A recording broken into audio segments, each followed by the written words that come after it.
ಶ್ರೀ ಗುರುಭ್ಯೋ ನಮಃ. ಹರೇ ಶ್ರೀನಿವಾಸ ಶ್ರೀ ಗುರು ರಾಘವೇಂದ್ರಾಯ ನಮಃ. ಶ್ರೀ ಸತ್ಯಾತ್ಮತೀರ್ಥ ಗುರುಭ್ಯೋ ನಮಃ. ಶ್ರೀ ಜಗನ್ನಾಥದಾಸ ಗುರುಭ್ಯೋ ನಮಃ. ಎಲ್ಲರಿಗೂ ನಮಸ್ಕಾರ. ಅಧಿಕ ಮಾಸದ ನಿಮಿತ್ತವಾಗಿ ದಿನನಿತ್ಯ ಒಂದು ಸಂಧಿಯ ಅನುಸಂಧಾನವನ್ನು ಸಂಧಿಯ ಸಾರವನ್ನು ನೋಡ್ತಾ ಇದ್ದೀವಿ. ಇವತ್ತಿನ ಸಂಧಿ ಪಂಚತನ್ಮಾತ್ರ ಸಂಧಿ. ಇದು ಬಹಳ ಇವತ್ತು ಅಧ್ಯಯನ ಮಾಡಿ ಕೂತ್ಕೊಂಡೆ ಬಹಳ ಕ್ಲಿಷ್ಟವಾದಂಥದ್ದು ವಿಷಯ. ಹರಿಕಥಾನುಸಾರ ಗ್ರಂಥನೇ ಬಹಳ ಕ್ಲಿಷ್ಟವಾದಂಥದ್ದು. ಅದರಲ್ಲಿ ಕೂಡ ಈ ಸಂಧಿನೂ ಇನ್ನೂ ಕ್ಲಿಷ್ಟವಾದಂಥದ್ದು. ಆದಷ್ಟು ಸ್ವಲ್ಪ ಅರ್ಥವನ್ನು ಎಲ್ಲನೂ ಸಂಗ್ರಹ ಮಾಡಿ ಹೇಳೋಕ್ಕೆ ಪ್ರಯತ್ನ ಪಡ್ತಾ ಇದ್ದೀನಿ. ಇಲ್ಲಿ ಪಂಚ ತನ್ಮಾತ್ರ ಸಂಧಿ, ಇದರದ್ದು ಫಲ ಹೇಳಿದ್ದಾರೆ ಆರೋಗ್ಯಪ್ರದ ಅಂತ ತಿಳ್ಕೊಂಡು. ಆರೋಗ್ಯವನ್ನು ಸಿಗ್ತದೆ, ನಾವು ದಿನನಿತ್ಯ ನಾವು ಈ ಸಂಧಿಯ ಪಾರಾಯಣ ಮಾಡಿದರೆ ನಮಗೆ ಆರೋಗ್ಯ ಸಿಗ್ತದೆ ಅನ್ನೋದನ್ನು ಹೇಳ್ತಾ ಇದ್ದಾರೆ. ಆಮೇಲೆ ಇದು ಅಪಮೃತ್ಯು ಪರಿಹಾರ ಅಂತ. ಅಪಮೃತ್ಯು ಅಂತಂದ್ರೇನು, ನಮಗೆ ಕ್ಲುಪ್ತವಾದಂಥದ್ದು ಆಯುಷ್ಯ ಇಷ್ಟಿದೆ ಅಂತ ತಿಳ್ಕೊಂಡು ಭಗವಂತ ಹಾಕಿ ಕಳಿಸಿರ್ತಾನೆ. ಆದರೆ ನಾವು ನಮ್ಮ ಸೋತ್ತಮರ ನಿಂದೆ ಮಾಡಿದ್ವಿ, ಈಗ ಹೇಳಿದ್ರೆ ಅಪರಾಧಗಳನ್ನು ಅಂತ. ನಮ್ಮ ಸೋತ್ತಮರ ನಿಂದೆಯನ್ನು ಮಾಡಿದ್ದಕ್ಕಾಗಿ ನಮ್ಮ ಆಯುಷ್ಯ ಕ್ಷೀಣ ಆಗ್ತದೆ, ಆಯುಷ್ಯ ಕಡಿಮೆ ಆಗಿರ್ತದೆ. ಇಂಥ ಅಪರಾಧವನ್ನು ಕ್ಷಮೆ ಮಾಡಿ ಭಗವಂತ ನಮಗೆ ಈ ಅಪಮೃತ್ಯುವನ್ನು ನಮಗೆ ಪರಿಹಾರ ಮಾಡ್ತಾನೆ ಅಂತ. ಅಪಮೃತ್ಯುಗೋಸ್ಕರ ಇನ್ನೂ ಕಾರಣ ಬೇಕಾದಷ್ಟಿದೆ. ಇದು ಒನ್ ಆಫ್ ದಿ ಕಾರಣ ಇದು ಇಷ್ಟಿದೆ, ಅದನ್ನು ಪರಿಹಾರ ಆಗ್ತದೆ ಅಂತ ಹೇಳ್ತಾ ಇದ್ದಾರೆ. ಇಲ್ಲಿ ಪಂಚತನ್ಮಾತ್ರ ಅಂತ ಇಲ್ಲಿ ಮೊದಲೇ ನುಡಿ ಏನು ಹೇಳ್ತಾ ಇದ್ದಾರೆ, ಈ ಸಂಧಿಯ ಒಂದು ಏನು ವಿಷಯ ಇದೆ ಅಂತಂದ್ಬಿಟ್ಟು ಇಲ್ಲಿ ಪಂಚಮಹಾಭೂತಗಳಿದೆ. ಆ ಪಂಚಮಹಾಭೂತದ ಗುಣಗಳನ್ನೇ ತನ್ಮಾತ್ರ ಅಂತ ಇರ್ತದೆ. ಸೊ ಈ ತನ್ಮಾತ್ರದ ಒಳಗೆ ಎಲ್ಲ ಯಾವ್ಯಾವ ಅಕ್ಷರಗಳನ್ನು ಅಂದರೆ ಇಲ್ಲಿ 50 ಅಜಾದಿ ರೂಪಗಳ ಕೂಡ ನೋಡಿದ್ದಾರೆ. ಇಲ್ಲಿ 50 ಅಂತ ಹೇಳಿದ್ದಾರೆ. ಆದರೆ ಇಲ್ಲಿ ಕ್ಷವನ್ನು ನಾವು ಒಂದೊಂದು ಸರ್ತಿ ಅದರಲ್ಲಿ ಗಣನೆ ಮಾಡ್ತಾರೆ. ಕ್ಷ ಹಿಡಿದ್ರೆ, ಯಾಕಂದರೆ ಕ್ಷ ಕೂಡ ಕ ಮತ್ತು ಶ ಸೇರಿದರೆ ಬರ್ತದಲ್ಲ, ಅದಕ್ಕೆ ಒಂದೊಂದು ಸರ್ತಿ ಅಜಾದಿ ರೂಪಗಳ ಕ್ಷ ಗಣನೆ ಮಾಡ್ತಾ ಒಂದೊಂದು ಸರ್ತಿ ಮಾಡೋದಿಲ್ಲ. ಸೊ ಅದಕ್ಕೆ ಇಲ್ಲಿ 50 ಅಂತ ಕೊಡಿ. ಎರಡೂ ರೀತಿಯಾದಂಥ ಗಣನೆ ಮಾಡುವಂಥ ಪದ್ಧತಿ ಇದೆ ಅಂತಲೇ ಹೇಳ್ತಾ ಇದ್ದೀವಿ ಯಾವಾಗಲೂ. ಅದಕ್ಕೆ ಇಷ್ಟ ರೂಪಗಳಿಂದ ಈ ಶರೀರದಲ್ಲಿ ವ್ಯಾಪ್ತನಾಗಿದ್ದಾನೆ ಭಗವಂತ. ಅದಕ್ಕೆ ಇಲ್ಲಿ ಏನಿದೆ, ಪಂಚಮಹಾಭೂತದ ಗುಣವೇ ತನ್ಮಾತ್ರಗಳು. ಈ ತನ್ಮಾತ್ರದು ನಮಗೆ ಇಫೆಕ್ಟ್ ಹೇಗೆ ಆಗ್ತದೆ, ಶಬ್ದದ ಇಫೆಕ್ಟ್ ಹೇಗಾಗ್ತದೆ, ಶಬ್ದ ಸ್ಪರ್ಶ ರೂಪ ರಸ ಗಂಧ ಇದರದ್ದು ನಮಗೆ ಒಳ್ಳೆಯದೂ ಆಗ್ತದೆ, ಕೆಟ್ಟದೂ ಆಗ್ತದೆ. ಅದಕ್ಕೆ ಈ ತನ್ಮಾತ್ರ ಗ್ರಹಣ ಮಾಡಲಿಕ್ಕೆ ನಾವು ಜ್ಞಾನೇಂದ್ರಗಳಿವೆ. ಆ ಜ್ಞಾನೇಂದ್ರಗಳಿಂದಾನೇ ನಮಗೆ ಎಲ್ಲ ಪರಿಚಯ ಆಗ್ತದೆ ಸುತ್ತಮುತ್ತಲು. ಅದರದ್ದು ಪರಿಣಾಮವಾಗಿಯೇ ನಾವೆಲ್ಲ ಕರ್ಮಗಳನ್ನು ಮಾಡ್ತೀವಿ. ಸೊ ಈ ತನ್ಮಾತ್ರಗಳ ಇಫೆಕ್ಟ್ ನಮಗೆ ಹೇಗಿದೆ ಅಂತ ಹೇಳ್ಕೊಡ್ತಾ ಇದ್ದಾರೆ. ಆಮೇಲೆ ಅದಕ್ಕೆ ಇದರಲ್ಲಿ ಶರೀರದ ವ್ಯಾಪಿಸುತ್ತೆ. ನಮ್ಮ ಶರೀರದೊಳಗೆ ಎಲ್ಲ ಇಂದ್ರಿಯಗಳಲ್ಲಿ ಕೂಡ ಪೂರ್ತಿ ವ್ಯಾಪ್ತ ಆಗಿದ್ದಾನೆ ಭಗವಂತ. ಅದು ಹೀಗೆ ರೀತಿಯಾಗಿ ಹೇಳಿ ಆಮೇಲೆ ಸುಖಪ್ರದನಾಗಿ ಆಡುವ ದ್ವೇಷಪರ ಪಡೆಯುವ ಸುರ ಅಸುರರಿಗೆ ನಿರಂತರದಲ್ಲಿ. ಅಂದರೆ ಈ ಭಗವಂತ ಏನು ಮಾಡ್ತಾನೆ, ಎಲ್ಲಿ ಯಾರು ಭಕ್ತರು ಇರ್ತಾರೆ ಅವ್ರಿಗೆ ಸುಖವನ್ನು ಕೊಡ್ತಾನೆ. ಯಾರು ದ್ವೇಷ ಇರ್ತಾರೆ, ದ್ವೇಷ ಅಂತ ಹೇಳಬೇಕು, ಭಗವಂತ ತನ್ನ ದ್ವೇಷಗಳಲ್ಲ, ತನ್ನ ಭಕ್ತರ ದ್ವೇಷಗಳು ಕೂಡ ಅವ್ರಿಗೆ ಬಡಿತಾನೆ ಅಂತಂದ್ರೇನು, ಸಂಹಾರ ಮಾಡ್ತಾನೆ. ಅಥವಾ ಅವ್ರಿಗೆ ಇಲ್ಲಿ ಸಂಹಾರವನ್ನು ಮಾಡ್ತಾನೆ ಅಥವಾ ಅವ್ರಿಗೆ ಶಿಕ್ಷೆಯನ್ನು ಕೊಡ್ತಾನೆ ಅಂತ ಹೇಳ್ತಾ ಇದ್ದಾರೆ. ಇನ್ನು ಎರಡನೇ ನುಡಿಯಲ್ಲಿ ಪ್ರಣವ ಪ್ರತಿಪಾದನಂಥ ಭಗವಂತ. ನಿನ್ನೆ ಹೇಳಿದೆ, ಪ್ರಣವ ಪ್ರತಿಪಾದನೆಯಲ್ಲಿ ಓಂಕಾರ ಶಬ್ದ ವಾಚನಾಗಿ ಭಗವಂತ ಇದ್ದಾನೆ.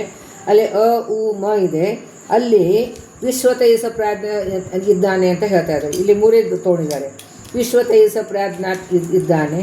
ಈ ವಿಶ್ವತೈಸ ಪ್ರಾಜ್ಞ ಇಲ್ಲಿದೆ. ವಿಶ್ವ ಕಣ್ಣಿನಲ್ಲಿ ಇದ್ದಾನೆ, ತೈಜಸ್ಸು ಕಂಠದಲ್ಲಿದ್ದಾನೆ, ಆಮೇಲೆ ಹೃದಯದಲ್ಲಿ ಪ್ರಾಜ್ಞರೂಪಿ ಪರಮಾತ್ಮ. ಇದನ್ನೇ ನಮಗೆ ಜಾಗ್ರವಸ್ಥೆ, ಸ್ವಪ್ನಾವಸ್ಥೆ, ಸುಷುಪ್ತ ಅವಸ್ಥೆಯನ್ನು ಕೊಡ್ತಾರೆ ಅಂತ ಹೇಳ್ತಾ ಇದ್ದಾರೆ.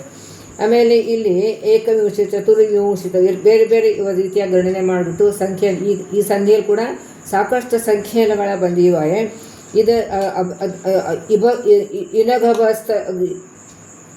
ಇನಗಭಸ್ತಿಗ ಲೋಕದ ಸರ್ವತ್ರ ಬೆಳಗುವನು. ಅಂದರೆ ಆಕಾಶ ಹೇಗೆ ಎಲ್ಲ ಕಡೆ ವ್ಯಾಪ್ತನಾಗಿದೆಯೋ ಆ ರೀತಿಯಾಗಿ ಭಗವಂತ ಎಲ್ಲ ಕಡೆ ವ್ಯಾಪ್ತನಾಗಿದ್ದಾನೆ ಅಂತ ಹೇಳ್ತಾ ಇದ್ದಾರೆ. ಇಲ್ಲಿ 72,000 ನಾಡಿಗಳು, ಅದು 72,000 ಒಳಗೆ ಸೂರ್ಯಕಿರಣದಂತೆ ನಾಡಿಗಳಂತೆ ಪ್ರಕಾಶಮಯವಾಗಿ ಇರ್ತವೆ. ಅಲ್ಲಿ ಸೂರ್ಯಕಿರಣ ಹೇಗೆ ಎಲ್ಲ ಕಡೆ ಪ್ರಕಾಶ ಹೇಗೆ ಎಲ್ಲ ಕಡೆ ಹರಡಿರುತ್ತದೋ ಆ ರೀತಿಯಾಗಿ ಎಲ್ಲ ನಾಡಿಗಳ ಕೂಡ ಭಗವಂತ ಪ್ರಕಾಶ ರೂಪದಿಂದ ವ್ಯಾಪ್ತನಾಗಿ ಇದ್ದಾನೆ ಅಂತ ಇಲ್ಲಿ ಹೇಳ್ತಾ ಇದ್ದಾರೆ. ಅಂದರೆ ಆಕಾಶ ಹೇಗೆ ಸರ್ವ ಕಡೆ ವ್ಯಾಪ್ತಿ ಇದೆಯೋ, ಸೂರ್ಯಕಿರಣಗಳು ಹೇಗೆ ಎಲ್ಲ ಕಡೆ ವ್ಯಾಪ್ತವಾಗಿದೆಯೋ ಅದೇ ರೀತಿಯಾಗಿ ಈ ನಾಡಿಗಳನ್ನು ಭಗವಂತ ವ್ಯಾಪ್ತನಾಗಿ ಪ್ರಕಾಶ ರೂಪದಿಂದ ವ್ಯಾಪ್ತನಾಗಿದ್ದಾನೆ ಅನ್ನೋದನ್ನು ಹೇಳ್ಕೊಡ್ತಾ ಇದ್ದಾನೆ. ಇನ್ನು ಇಲ್ಲಿ ಮೂರನೇ ನುಡಿಯಲ್ಲಿ ಈ 4 ದೇಹಗಳಲ್ಲಿ ಜೀವಲಿಂಗ ಅನಿರುದ್ಧ ಸ್ಥೂಲ ಈ 4 ದೇಹಗಳಲ್ಲಿ ಯಾವ್ಯಾವ ರೂಪದಿಂದ ಭಗವಂತ ನಿಯಮನ ಮಾಡ್ತಾನೆ ಅಂತ ಈ ಒಂದೊಂದು ಸಂಧಿಯಲ್ಲಿ ಒಂದೊಂದು ರೂಪವನ್ನು ಹೇಳ್ತಾ ಇದ್ದಾರೆ. ಸೊ ಯಾವುದು ಹಿಡಿಯಬೇಕಪ್ಪ ಅಂತ ಕನ್ಫ್ಯೂಷನ್ ಬೇಡ. ಎಲ್ಲ ಪದೇ ಪದೇ ಹೇಳ್ತಾ ಇರ್ತೀನಿ, ಯಾವಾಗಲೂ ಬೇರೆ ಬೇರೆ ರೀತಿಯಾಗಿ ಗಣನೆ ಮಾಡುವಂತಹದ್ದು ಪದ್ಧತಿ ಇದೆ. ಯಾಕಂದರೆ ಅಲ್ಲಿ ಒಂದೇ ಸ್ಥಾನದಲ್ಲಿ ಬೇರೆ ಬೇರೆ ಕಾರ್ಯಗಳು ನಡೀತಾ ಇರ್ತವೆ. ಸೊ ಒಂದೊಂದು ಕಾರ್ಯಕ್ಕೆ ಒಂದೊಂದು ರೂಪ. ಇದೇ ಭಗವಂತನ ಐಶ್ವರ್ಯ ಅನೇಕ ರೂಪಗಳು ತಾಳ್ತಾ ಇದೆ. ಸೊ ಇವಾಗ ಇಲ್ಲೇನು ಹೇಳ್ತಾ ಇದ್ದಾರೆ, 4 ದೇಹದಲ್ಲಿ ವಿಶ್ವ, ಹೈಗ್ರೀವ, ಮೂಲೇಶ, ಅಚ್ಯುತ ಈ ರೂಪದಿಂದ ಇದ್ದಾನೆ. ಇದು ಹಂಸರೂಪಿ ಪರಮಾತ್ಮ ಅಂತ 19 ರೂಪದಿಂದ ವ್ಯಾಪ್ತನಾಗಿದ್ದಾನೆ ಅಂತ ಹೇಳ್ತಾರೆ. ಈ 19 ರೂಪ ಹೇಗೆ ಬರ್ತದೆ ಅನ್ನೋದನ್ನು ಎಲ್ಲ ವಿಸ್ತಾರವಾದಂಥ ವಿಷಯ ಇದೆ. ಇದು 4ನೇ ನುಡಿಯಲ್ಲಿ ಕಲುಷವಿಲ್ಲದ, ಅಂದರೆ ಕಲುಷ ಅದೇ ಏನು ಒಂದು ಕಲುಷ ಇಲ್ಲದಂಥ ಭಗವಂತ, ಏನು ಅವನಿಗೆ ಒಂದು ದೋಷರಹಿತದಂಥ ಭಗವಂತ ದರ್ಪಣದಿ ಪ್ರತಿಫಲಿಸಿ ಸರ್ವ ಪದಾರ್ಥಗಳು ಕಂಗೊಳಿಸುವಂಥದ್ದು ಬಿಂಬ ಜಡ ಚೇತೊಳಗಿದ್ದು. ಅಂದರೆ ಇಲ್ಲಿ ಕನ್ನಡಿಯಲ್ಲಿ ಹೇಗೆ ರೂಪ ಕಾಣಿಸ್ತದೆ ಆ ರೀತಿಯಾಗಿ ಭಗವಂತ ನಮ್ಮ ಮನಸ್ಸಿನಲ್ಲಿ ಅಲ್ಲಿ ಜಡಚೇತನಗಳು ಪಳೆಯುವ ಬಹುರೂಪದಲ್ಲಿ ಸಜ್ಜನೊಳಗೆ ಮನದರ್ಪಣದಿ, ಮನಸ್ಸು ಎಂಬ ದರ್ಪಣದಲ್ಲಿ ಭಗವಂತ ಕಾಣಿಸ್ತಾನೆ. ನಿರಾಮನೆಯಾಗಿದ್ದಾನೆ, ನಿಷ್ಠರಿದ್ದಾನೆ, ನಿರ್ವಿಕಾರಿದ್ದಾನೆ, ನಿರಾಶ್ರಯನಾಗಿದ್ದಾನೆ. ಅವನಿಗೆ ಯಾರಿಗೂ ಆಶ್ರಯವನ್ನು ಬೇಕಾಗಿಲ್ಲ ಅನ್ನೋದನ್ನು ಇಲ್ಲಿ ಹೇಳ್ಕೊಡ್ತಾ ಇದ್ದಾರೆ. ಸೊ ಇದು ಕಲುಷಿಸಿದಂಥ ಮನಸ್ಸು ಎಂಬ ಕನ್ನಡಿಯಲ್ಲಿ, ಅಂದರೆ ಮನಸ್ಸಿನಲ್ಲಿ ನಮಗೆ ಭಗವಂತ ಹೊಳೆಯುತ್ತಾನೆ, ಅವನ ರೂಪಗಳು ಕಾಣಿಸ್ತದೆ, ಅವನ ಗುಣರೂಪ ಕ್ರಿಯೆಗಳ ಚಿಂತನೆ ಬರ್ತಿದ್ರೆ ಅದೇ ಕಾಣಿಸೋದು ಅಂತ. ಭಗವಂತನಿಗೆ ಸದ್ಯಕ್ಕೆ ಕಾಣಿಸೋದಿಲ್ಲ, ಅವನ ಗುಣರೂಪಗಳ ಚಿಂತನೆ ಏನು ಮಾಡ್ತೀವೋ ಅದೇ ಕಾಣಿಸೋದು ಅಂತ ಅರ್ಥ. ಸೊ ಇಂಥ ಆಮೇಲೆ ಇನ್ನು 5ನೇ ನುಡಿಯಲ್ಲಿ ಈ 4 ದೇಹದಲ್ಲಿ 5 ಕೋಶದಲ್ಲಿ 7 ಧಾತುಗಳಲ್ಲಿ ಆಮೇಲೆ ಭಾರತೀ ಪ್ರತಿ ಪ್ರಾಣಾಂತರ್ಗತನಾಗಿ ಭಗವಂತ ಇದ್ದಾನೆ. ಇಲ್ಲಿ ವಾಯುದೇವರು 21,000 ರೂಪ ಶ್ವಾಸ ಜಪಗಳನ್ನು ಮಾಡ್ತಾರೆ, ಹಂಸ ಜಪ ಮಾಡ್ತಾರೆ. ಈ ವಾಯುದೇವರು ಕೂಡ ಹಂಸ ಅಂತ ಕರೀತಾರೆ, ಭಗವಂತ ಕೂಡ ಕರೀತಾರೆ. ತನ್ನಾಮ ತಮ್ಮ ರೂಪದಿಂದ ಭಗವಂತ ಸರ್ವತ್ರ ವ್ಯಾಪ್ತ ಅಂತ ಹೇಳ್ತೀವಿ. ಸೊ ಅಲ್ಲಿ ಆಯಾ ಹೆಸರದಿಂದ ಆ ಪದಾರ್ಥದಲ್ಲಿ ಆ ವ್ಯಕ್ತಿಯಲ್ಲಿ ಇರ್ತಾನೆ. ಅಲ್ಲಿ ಅಂತರ್ಗತನಾದಂತಹ ತಂದು ರೂಪವನ್ನು ಬೇರೆ ಇದ್ದೇ ಇರ್ತದೆ, ಅಂದರೆ ಆ ರೂಪಕ್ಕೆ ಆ ಹೆಸರು. ಈಗ ಹಂಸನಾಮ ಮಂಚ ಜಪ ಮಾಡ್ತಾರೆ ವಾಯುದೇವರು, ಅದಕ್ಕೆ ವಾಯುದೇವರು ಕೂಡ ಹಂಸ. ಆ ಹಂಸದಲ್ಲಿ ಹಂಸರೂಪಿ ಪರಮಾತ್ಮ ಇರ್ತಾನೆ ಅಂತ ಈ ರೀತಿಯಾಗಿ ನಾವು ತಿಳ್ಕೋಬೇಕು. ಆಮೇಲೆ ಇಲ್ಲಿ ಸೂರ್ಯಚಂದ್ರ ಅಂತರ್ಗತನಾಗಿ ಕೂಡ, ವಾಯುದೇವರ ಅಂತರ್ಗತನಾಗಿ ಕೂಡ ಭಗವಂತ ಇದ್ದಾನೆ, ಪ್ರಕಾಶನಾಗಿದ್ದಾನೆ. ಸರೋಜ ಬ್ರಹ್ಮಾಂಡದೋಳು ಸರ್ವತ್ರ ತುಂಬಿ ಎಲ್ಲ ಕಡೆಯೂ ಭಗವಂತ ವ್ಯಾಪ್ತನಾಗಿದ್ದಾನೆ ಅಂತ ಹೇಳ್ತಾ ಇದ್ದಾರೆ. ಇನ್ನು 6ನೇ ನುಡಿಯಲ್ಲಿ ವಾಂಗ್ಮಯ ಮನೋಮಯ ರೂಪಗಳನ್ನು ಬಗ್ಗೆ ಹೇಳ್ತಾ ಇದ್ದಾರೆ. ಅಂದರೆ ಇಲ್ಲಿ 2 ಬಾಹುಗಳು, ಶಿರಗಳಿಗೆ 5 ಅಂತ ಶಿರಗಳದು 10, ಅಂದರೆ 10 ಶಿರಗಳು, 2 ಪಾದಗಳು, 4 ಕೈಗಳು, ಮಧ್ಯ ಉದರ, ಇದು ವಾಂಗ್ಮಯ ಮನೋಮಯ ಅಂತ 2 ಇಟ್ಟಿದ್ದಾರೆ. ಅಂದರೆ ಇಲ್ಲಿ ವಾಂಗ್ಮಯ ಮನೋಮಯ 2 ರೂಪದಿಂದ ಭಗವಂತ ವ್ಯಾಪ್ತನಾಗಿ ಇದ್ದಾನೆ. ಈ ವಾಂಗ್ಮಯ ರೂಪದಿಂದ ನಮಗೆ ಮಾತಾಡುವ ಶಕ್ತಿಯನ್ನು ಭಗವಂತ ಕೊಡ್ತಾನೆ. ಇನ್ನು ಮನೋಮಯ ರೂಪದಿಂದ ನಮ್ಮ ಮನಸ್ಸಿನಲ್ಲಿ ಚಿಂತನೆ ಕೊಡ್ತಾನೆ. ಸೊ ವಾಂಗ್ಮಯ ಮನೋಮಯ ರೂಪ ಅಂತ ಹೇಳ್ತಾ ಇದ್ದಾರೆ. ಈ ಎಲ್ಲ ಇದು 72,000 ನಾಡಿ ಒಳಗಡೆ ಭಗವಂತ ಇದ್ದಾನೆ. ವಾಂಗ್ಮಯ ಅಂದರೆ ನಾಡಿ ಒಳಗಿದ್ದಾನೆ. ಆಮೇಲೆ ಇದು ವಾಂಗ್ಮಯ ಪ್ರಪಂಚ ಅಂತ ಹೇಳ್ತಾ ಇದ್ದಾರೆ. ಅಂದರೆ ಇಲ್ಲಿ ಎಷ್ಟನೇದು 6ನೇದು ಇಲ್ಲಿ 72,000 ನಾಡಿಗಳವೆ 20 ಅವಿದುವರನು ಭಾರತ ಪ್ರತಿಪಾದನೆ ಅನಿಸಿ. ಭಾರತ ಪ್ರತಿಪಾದ್ಯ ಅಂತಂದ್ರೇನು, ಮಹಾಭಾರತ ಒಂದು ದೊಡ್ಡ ಪಂಚಮ ವೇದ ಅಂತ ಹೇಳ್ತಾರೆ. ಇಲ್ಲಿ ಮಹಾಭಾರತದಲ್ಲಿದ್ದಂಥ ವಿಷಯ ಅದೇ ವಿಷಯ ಎಲ್ಲ ಕಡೆಯೂ ಇದೆ. ಹೊರಗಡೆ ಇದ್ದಂಥ ಎಲ್ಲ ವಿಷಯ ಮಹಾಭಾರತದಲ್ಲಿದೆ. ಇಲ್ಲಿ ಮಹಾಭಾರತ ಇಲ್ಲದೇ ಇರುವಂತಹ ವಿಷಯ ಹೊರಗಡೆ ಅಲ್ಲೂ ಇಲ್ಲ ಅಂತ. ಅದಕ್ಕೆ ಮಹಾಭಾರತದಲ್ಲಿ ಎಲ್ಲ ವಿಷಯಗಳು ಅಡಗಿದೆ ಅಂತ ಹೇಳ್ತಾ ಇದ್ದಾರೆ. ಅದಕ್ಕೆ ಇದು ವಾಂಗ್ಮಯ ಪ್ರಪಂಚ ಅಂತ ಹೇಳ್ತಾರೆ.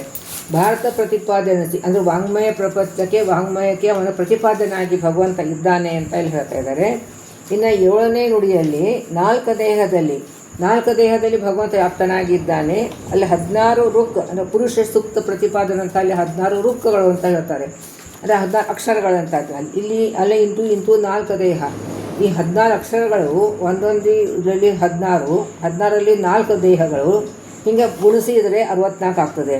ಹೀಗೆ 64 ರೂಪದಿಂದ ನಮ್ಮ ದೇಹದಲ್ಲಿ ಭಗವಂತ ವ್ಯಾಪ್ತನಾಗಿದ್ದಾನೆ ಅಂತ.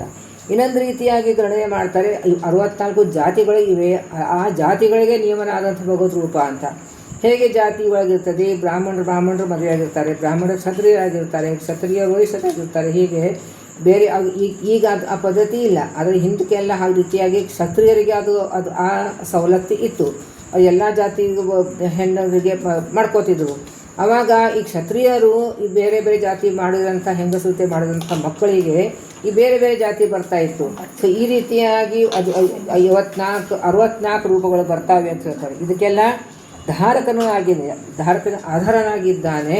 ಬ್ರಹ್ಮಭವಾದ್ ಮೊದಲಾದ ದೇವತೆಗಳಲ್ಲಿ ಅಂತರ್ಯಾಮಿಯಾಗಿ ವಿಹಾರ ಮಾಡ್ತಾನೆ ಅಂತ ಹೇಳ್ತಾರೆ. ಚತುಷ್ಪಾದ ಇದೆ ಲೋಕದಳು, ಅಂದರೆ ಈ ನಾಲ್ಕು ಪಾದ ಅಂತಂದ್ರೇನು ಇಲ್ಲಿ ಬಹಳ ರೀತಿಯಾದಂಥ ಗಣನೆ ಮಾಡುವಂಥ ಪದ್ಧತಿ. 4 ಪಾದ ಅಂತಂದ್ರೇನು ಈ ಬ್ರಹ್ಮಾಂಡ ಹೊರಗಡೆ ಬ್ರಹ್ಮಾಂಡ ಒಳಗೆ ಜೀವಾಂತರ್ಯಾಮಿಯಾಗಿ ಸೂಚನಾಗಿ ಇದ್ದಾನೆ, ಇಲ್ಲ ಅಥವಾ ಈ 4 ಲೋಕಗಳಲ್ಲಿ ಇದ್ದಾನೆ. ಹೀಗೆ ಬೇರೆ ಬೇರೆ ರೀತಿಯಾದಂಥದ್ದು. ಆದರೆ ಮುಖ್ಯವಾದಂಥದ್ದು ಇಲ್ಲಿ ಅನಿರುದ್ಧ ಪ್ರಥಮ ಶಂಕರ ವಾಸುದೇವರು ಈ 4 ರೂಪದಿಂದ ಎಲ್ಲ ಕಡೆ ವ್ಯಾಪ್ತನಾಗಿದ್ದಾನೆ ಅಂತೇಳಿ ಹೇಳ್ತಾ ಇದ್ದಾರೆ. ಇನ್ನು 8ನೇ ನುಡಿಯಲ್ಲಿ ಲಿಂಗ ದೇಹದಲ್ಲಿ ಇಲ್ಲಿ ಬೇರೆ ಬೇರೆ ದೇಹದಲ್ಲಿ ಇದು ತೃಣಮೂಲ ಎಲ್ಲ ಜೀವರಾಶಿ ಒಳಗಡೆ ಅಲ್ಲಿ 1526 ರೂಪದಿಂದ ಭಗವಂತ ಇದ್ದಾನೆ. ಅದಕ್ಕೆ ಇಲ್ಲಿ ಸೂರ್ಯದಲ್ಲಿ ಲಿಂಗ ದೇಹದಲ್ಲಿ ಗುಣಿ ರೂಪಿ ಪರಮಾತ್ಮ ಇದ್ದಾನೆ, ಅನಿರುದ್ಧ ರೂಪಿ ಸೂರ್ಯನಲ್ಲಿ ಇದ್ದಾನೆ, ಸ್ಥೂಲ ದೇಹದಲ್ಲಿ ಆದಿತ್ಯ ರೂಪಿ ಪರಮಾತ್ಮ ಇದ್ದಾನೆ. ಅಂದರೆ ಗುಣಿ ಸೂರ್ಯ ಆದಿತ್ಯಾಯ ನಮಃ ಅಂತ ನಾವು ಯಾವ ಜಪ ಮಾಡ್ತೀವಿ, ಆ ಜಪ ಮಾಡಿದರೆ ನಮಗೆ ಆರೋಗ್ಯವನ್ನು ಸಿಗುತ್ತದೆ ಅನ್ನೋದನ್ನು ಇಲ್ಲಿ ಹೇಳ್ತಾ ಇದ್ದಾರೆ 8ನೇ ನುಡಿಯಲ್ಲಿ. ಇನ್ನು 9ನೇ ನುಡಿಯಲ್ಲಿ 174 ಅಂದರೆ ಇಲ್ಲಿ ಎಲ್ಲ ಆದಿದೈವ ಆದಿಭೌತಿಕ ಆಧ್ಯಾತ್ಮಿಕ ಅಲ್ಲಿ ಎಷ್ಟೆಷ್ಟು ರೂಪದಿಂದ ಇದ್ದಾನೆ ಅಂತ ಹೇಳ್ತಾರೆ ಭಗವಂತ. ಆದಿಭೌತಿಕದಲ್ಲಿ 574 ರೂಪದಿಂದ ಇದ್ದಾನೆ, ಆಧ್ಯಾತ್ಮಿಕದಲ್ಲಿ 721 ರೂಪದಿಂದ ಇದ್ದಾನೆ, ಆದಿದೈವದಲ್ಲಿ 231 ರೂಪದಿಂದ ಇದ್ದಾನೆ ಅಂತ ಹೇಳ್ತಾರೆ. ಇನ್ನು 10ನೇ ನುಡಿಯಲ್ಲಿ ಸೂರ್ಯಚಂದ್ರನಲ್ಲಿ ಇದ್ದಾನೆ. ಈ ಸೂರ್ಯಚಂದ್ರನಲ್ಲಿ ಹಗಲು ರಾತ್ರಿಗೆ ನಿಯಾಮಕವಾದಂಥ ಭಗವದ್ ರೂಪಗಳು. ಅದಕ್ಕೆ ಇಲ್ಲಿ ಅಂತಂದರೆ ಪ್ರಕಾಶಮಾನನಾಗಿ ಇದ್ದಾನೆ ಅಂತ, ಪ್ರಕಾಶ ಕೊಡುವವನಾಗಿ ಇದ್ದಾನೆ. ಈ ಚಿಂತನೆ ನಾವು ಮಾಡ್ತಾ ಇದ್ದರೆ ಆರೋಗ್ಯ ಭಾಗ್ಯವನ್ನು ಕೊಡ್ತಾನೆ ಭಗವಂತ. ಅಂತಂದರೆ ಏನು, ಪ್ರಕಾಶಮಾನನಾಗಿ ಇಲ್ಲಿ ಸಂಕೃಷ್ಪದ್ಯಮ್ನ ಅನಿರುದ್ಧ ಅವ್ರ ಹೆಸರು ಕೂಡ ನಾವು ಚಿಂತನೆ ಮಾಡಬೇಕು. ಅದು ಇಲ್ಲಿ ಈ ರೀತಿಯಾಗಿ ಚಿಂತನೆ ಮಾಡಿದಂಥ ಸೂರ್ಯಚಂದ್ರನಲ್ಲಿ ಇದ್ದಾನೆ, ಹಗಲು ರಾತ್ರಿಗೆ ಅಭಿಮಾನಿಯಾಗಿ ನಿಯಮನವಾಗಿ ಇದ್ದಾನೆ, ಪ್ರಕಾಶಮಾನನಾಗಿದ್ದಾನೆ. ಈ ರೀತಿಯಾಗಿ ಭಗವಂತನ ಚಿಂತನೆ ಮಾಡಿದರೆ ನಮಗೆ ಅವನು ಆರೋಗ್ಯ ಕೊಡ್ತಾನೆ ಅಂತ ಹೇಳ್ತಾ ಇದ್ದಾರೆ. ಇನ್ನು 11ನೇ ನುಡಿಯಲ್ಲಿ 50 ವರ್ಣ ಪ್ರತಿಪಾದನಾದಂಥ ಭಗವದ್ ರೂಪಗಳು. ಇದು ಅವ್ಯಾಕೃತ ಆಕಾಶದಂತೆ ವ್ಯಾಪ್ತ ಆಗಿದ್ದಾನೆ ಅಂತ ಹೇಳಿ. ಇಲ್ಲಿ ವೇದ ರಾಶಿಗಳಿದ್ದಾನೆ, ವ್ಯಾಕರಣದಲ್ಲಿ ಇದ್ದಾನೆ, ಅನೇಕ ಶಾಸ್ತ್ರಗಳಿದ್ದಾನೆ, ಪುರಾಣದಲ್ಲಿ ಇದ್ದಾನೆ, ವ್ಯಾಪ್ತನಾಗಿದ್ದಾನೆ. ಅದಕ್ಕೆ ಇದು ವಾಂಗ್ಮಯ ಪ್ರಪಂಚ. ಅಂದರೆ ಇಲ್ಲಿ 51 ಅಕ್ಷರಗಳೇನಿದೆಯೋ ಅದರಿಂದಲೆಲ್ಲ ಪೂರ್ತಿ ವಾಂಗ್ಮಯ ಪ್ರಪಂಚ. ಈ 51 ಅಕ್ಷರ ಬಿಟ್ಟರೆ ಬೇರೆ ಯಾವುದೂ ಇಲ್ಲ ಅಂತ. ಆಮೇಲೆ ಇಲ್ಲಿ 12ನೇ ನುಡಿಯಲ್ಲಿ ಭಾರಭೃನ್ನಾಮಕ ಅಂದರೆ ಭಾರ ಹೊರೆಯುವನು, ಇದು ವಿಷ್ಣು ಸಹಸ್ರನಾಮದಲ್ಲಿ ಬರುವಂತಹ ಶಬ್ದ. ಭಾರ ಹೊರೆಯುವನು ಇದ್ದಾನಂತೇಳಿ ಇಲ್ಲಿ 1624 ರೂಪದಿಂದ ಚರಾಚರದಿ ವ್ಯಾಪ್ತ. ಚರ ಅಚರ ಅಂದರೆ ಜಡ ಚೇತನದ ಒಳಗಡೆ ಅವನು ವ್ಯಾಪ್ತನಾಗಿದ್ದಾನೆ. ಅಥವಾ ಚರ ಅಂತ ಚಲಿಸುವಂಥವ್ರು, ಅಚರ ಅಂತಾರೆ ಗಿಡಗಳು ಒಂದೇ ಕಡೆ ನಿಂತಿರ್ತಾರೆ ಅಂಥವ್ರು ಕೂಡ ಅಂತ ಹೇಳ್ತಾರೆ. ಅದಕ್ಕೆ ಇಲ್ಲಿ ಹೇಳ್ತಾರೆ ಜಡದಲ್ಲಿ ಅವನು 24 ರೂಪದಿಂದ ಇದ್ದಾನೆ, ಚೇತನದಲ್ಲಿ 16 ರೂಪದಿಂದ ಇದ್ದಾನೆ. ಎರಡೂ ಸೇರಿ 1624. ಇದು ಗಣನೆ ಮಾಡುವಂಥ ಪದ್ಧತಿ ಬೇರೆ ಬೇರೆ ಇದೆ. ಅದು ಹೇಗೆ ಅಂತ ಹೇಳಿ ಇಲ್ಲಿ ನಾವು ವಿಸ್ತಾರವಾಗಿ ನೋಡ್ಕೋಬೇಕು. ಆಮೇಲೆ 13ನೇ ನುಡಿಯಲ್ಲಿ ನಿಸುವ ಮೇಲ್ಮಣಿಹೋ ರಾಜಿಸೋ ಬ್ರಹ್ಮಾದಿ ಮನಗಳೇ ಅಂತಂದರೆ ಇಲ್ಲಿ ಇದು ಬಂಗಾರದ ಮೇಲೆ ನವರತ್ನವೆಂದು ಖಚಿತ ಮಾಡಿದಂತೆ ಬಂಗಾರದಕ್ಕೆ ಆಧಾರವಾಗಿರ್ತದೆ. ಅಂದರೆ ನವರತ್ನಗಳು ಇರೋದಕ್ಕೆ ಒಂದು ಆಧಾರ ಬೇಕು. ಅದೇ ರೀತಿ ಚಂದ್ರನಲ್ಲಿ ನಾವು ಮೊಲ ಇದೆ ಅಂತ ಹೇಳ್ತೀವಿ, ಅದು ಕೂಡ ಚಂದ್ರನು ಆಧಾರನಾಗಿದ್ದಾನೆ. ಅದೇ ರೀತಿಯಾಗಿ ಬ್ರಹ್ಮಾದಿ ದೇವರ ಒಳಗಡೆಗೆ ಆಧಾರನಾಗಿ ಭಗವಂತ ಇದ್ದಾನೆ ಅಂತ.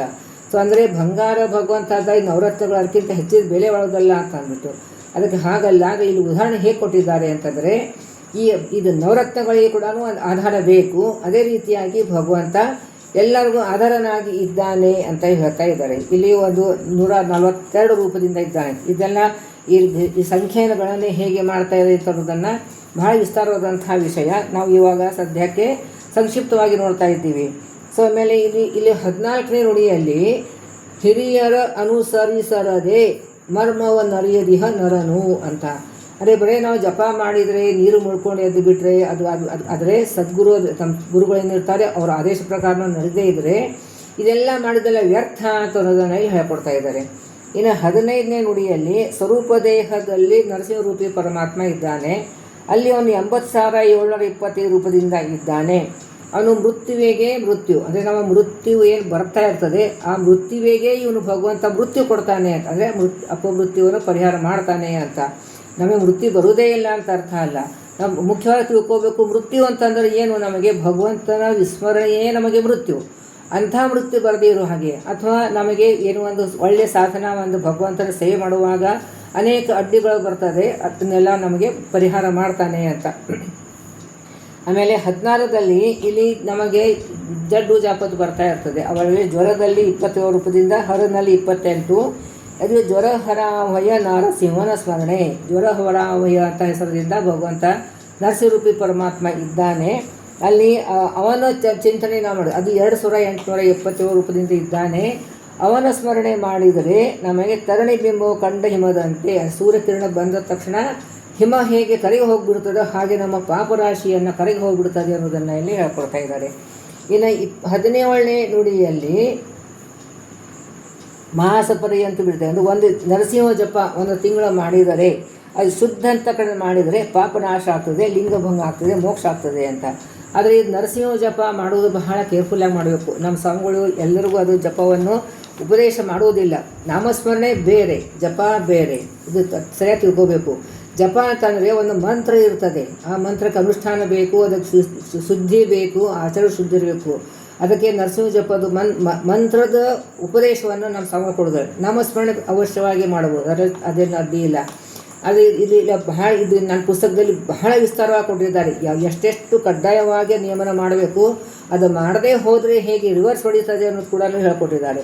ಸೊ ಇಲ್ಲಿ ನಾವು ಮತ್ತೆ ಹೇಳ್ತಾ ಇದ್ದೀನಿ, ಅದನ್ನು ಜಪ ಅಂತಂದ್ರೇನು, ಅದಕ್ಕೊಂದು ಮಂತ್ರ ಇರ್ತದೆ, ಒಂದು ನಿಯಮಗಳಿರ್ತವೆ.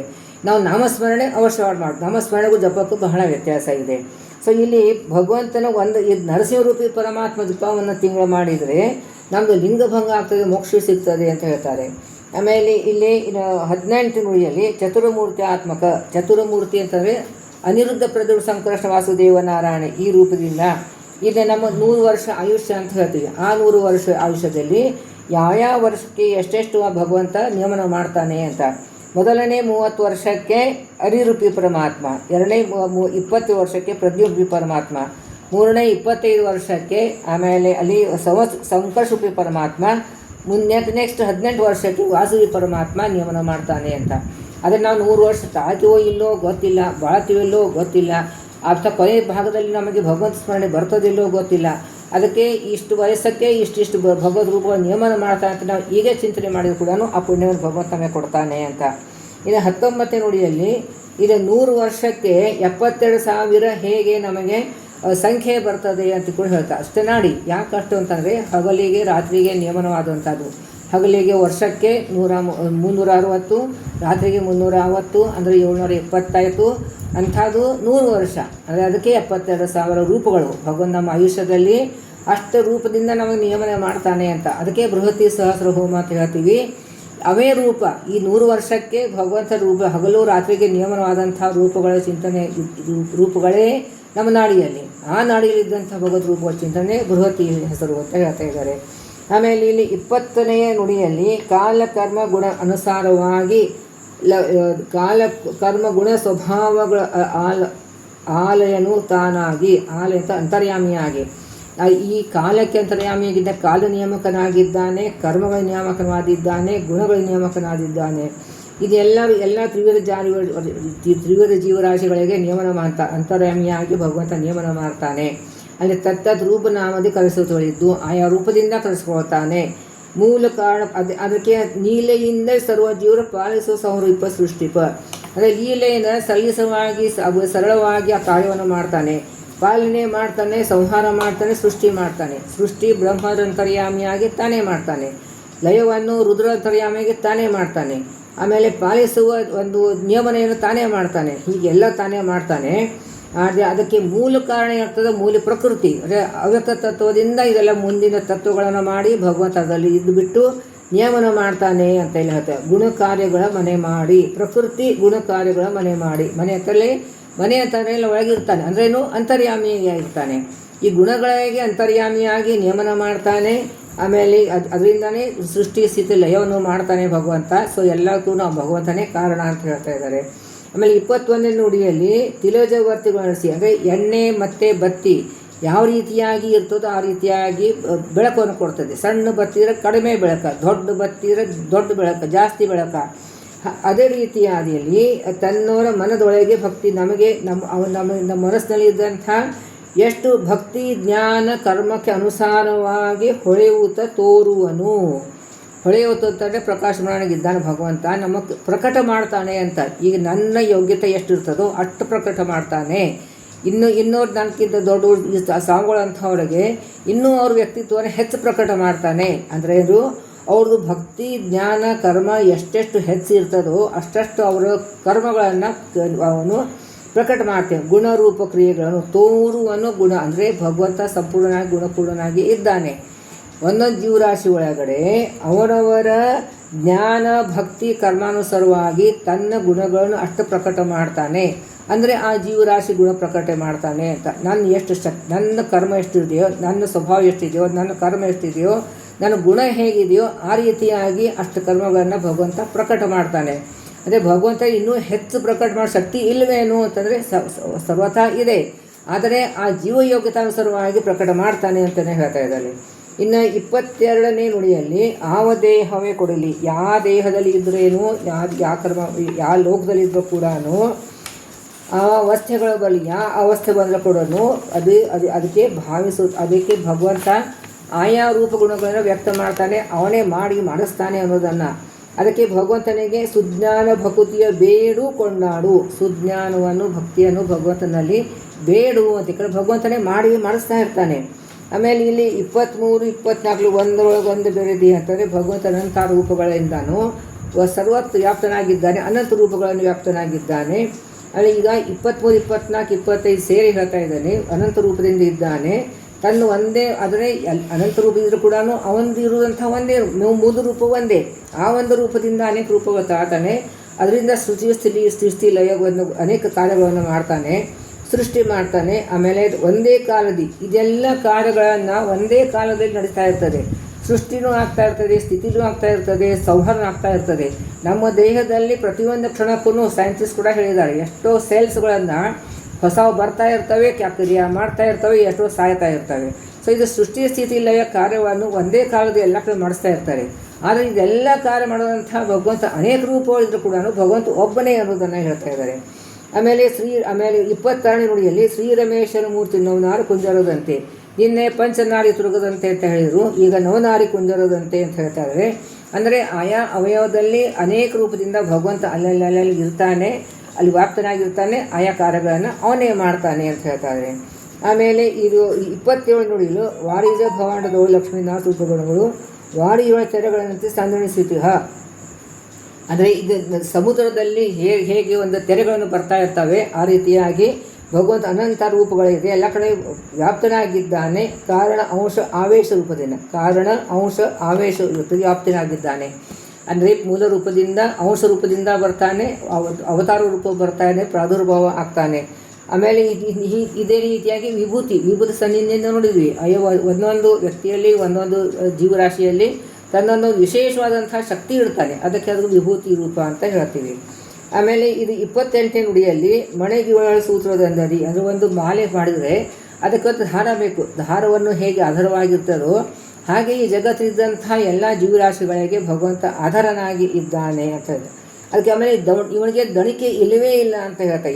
ಇಷ್ಟೆಲ್ಲ ಕಾರ್ಯಗಳು ಮಾಡ್ತಾನೆ, ಅದು ಅವನಿಗೆ ದಣಿಕೆ ಇಲ್ಲ ಅಂತ ಹೇಳ್ತಾರೆ. ಆಮೇಲೆ ಇಲ್ಲಿ 29ನೇ ನುಡಿಯಲ್ಲಿ ಜೀವರ ಭೇದ ಇಲ್ಲಿ ಪಂಚಭೇದ ಒಂದು ವಿಷಯ ಹೇಳ್ತಾರೆ. ಆಮೇಲೆ ಲಕ್ಷ್ಮಿಯ ಮಾತ್ರ ಭಿನ್ನ ವಿಲಕ್ಷಣನಾಗಿದ್ದಾಳೆ.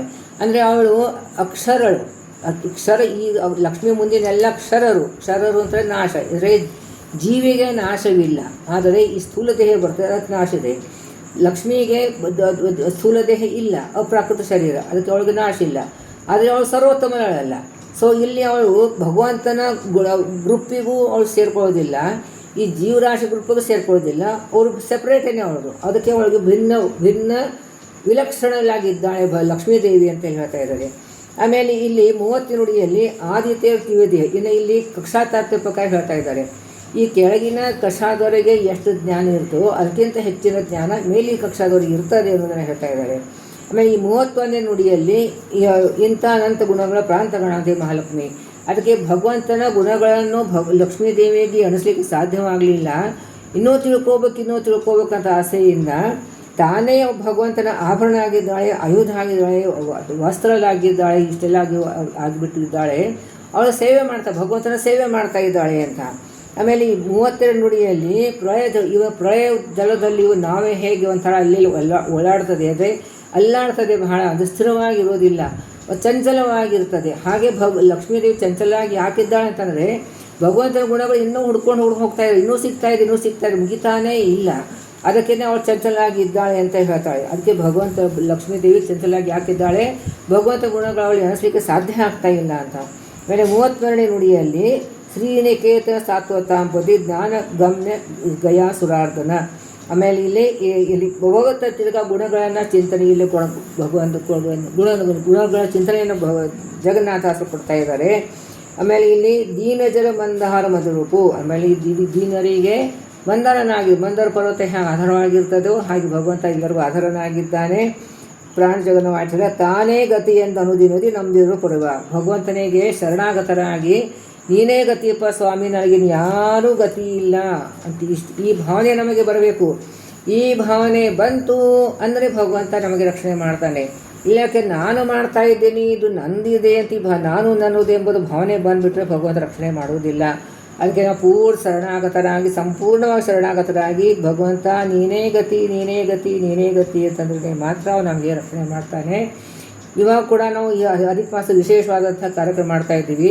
ಭಗವಂತನ ನೀನೇ ಗತಿ, ನೀನೇ ಮಾಡಿಸ್ಬೇಕು, ನೀನೇ ಮಾಡಿ ಮಾಡಿಸ್ತಾ ಇದೆಯಾ ಅಂತ ಭಾವನೆಯಿಂದ ಮಾಡ್ತಾ ಇದ್ದೀವಿ. ಅದಕ್ಕೆ ಈ ಒಂದು ವಾರ ಅಂತೂ ಅದೇ ಫಸ್ಟ್ ಕ್ಲಾಸಾಗಿ ಎಲ್ಲರೂ ಸಾಧನೆ ಸರಿಯಾಗಿ ನಡೀತಾ ಇದೆ ಅಂತ ಭಾಳ ಸಂತೋಷ ಆಗ್ತಾ ಇದೆ. ಇದೇ ರೀತಿಯಾಗಿ ಗುರುಗಳು ನಮಗೆ ಪೂರ್ಣ ಸೇವೆ ಸರಿಯಾಗಿ ಮಾಡಿಸ್ಲಿ ಅಂತ ಅಂದ್ಬಿಟ್ಟು ಪ್ರಾರ್ಥನೆ ಮಾಡೋಣ. ಅತಿ ಸಂಕ್ಷಿಪ್ತವಾದಂಥದ್ದು ಚಿಂತನೆಯನ್ನು ಕೊಡ್ತಾ ಇದ್ದೇನೆ. ಅದು ಭಗವಂತ ಗುರುಗಳು ಎಷ್ಟು ನುಡಿಸ್ತಾ ಇದ್ದಾರೆ ಅಷ್ಟೇ ನುಡಿಸ್ತಾ ಇದ್ದೇನೆ. ಯಾಕಂದರೆ ನಮಗೆ ಶಾರ್ಟ್ ಟೈಮ್ ಕಡಿಮೆ ಇದೆ, ಕಡಿಮೆ ಟೈಮಲ್ಲಿ ಇಷ್ಟೆಲ್ಲ ವಿಷಯವನ್ನು ಹೇಳೋದು ಕಷ್ಟ. ಅದು ಒಂದು ಚಿಂತನೆ, ಅಟ್ಲೀಸ್ಟ್ ಈ ಸಂಧಿಯಲ್ಲಿ ಏನು ವಿಷಯ ಇದೆ ಅನ್ನೋದನ್ನು ಸ್ವಲ್ಪ ಮಟ್ಟಿಗೆ ತಿಳ್ಕೋ ಪ್ರಯತ್ನ ಮಾಡ್ತಾ ಇದ್ದೀವಿ. ನಾಹಂಕರ್ತ ಹರಿಕರ್ತ ಹರಿಪ್ರೇರಣ ಹರಿಪ್ರೀತ್ಯರ್ಥಂ ಪತಿಯಂತರ್ಗತ ಗುರುವಂತರ್ಗತ ತತ್ವಾಭಿಮಾನ ಜೇತಾಂತರ್ಗತ ಭಾರತೀಯ ಮುಖ್ಯ ಪ್ರಾಣಾಂತರ್ಗತ ಆನಂದಾಪತಿ ಪುರುಷೋತ್ತಮ ಅಭಿನ್ನ ಮಧ್ವಾಂತರ ಶ್ರೀ ಕೃಷ್ಣಾರ್ಪಣಮಸ್ತು. ಎಲ್ಲರಿಗೂ ಧನ್ಯವಾದಗಳು.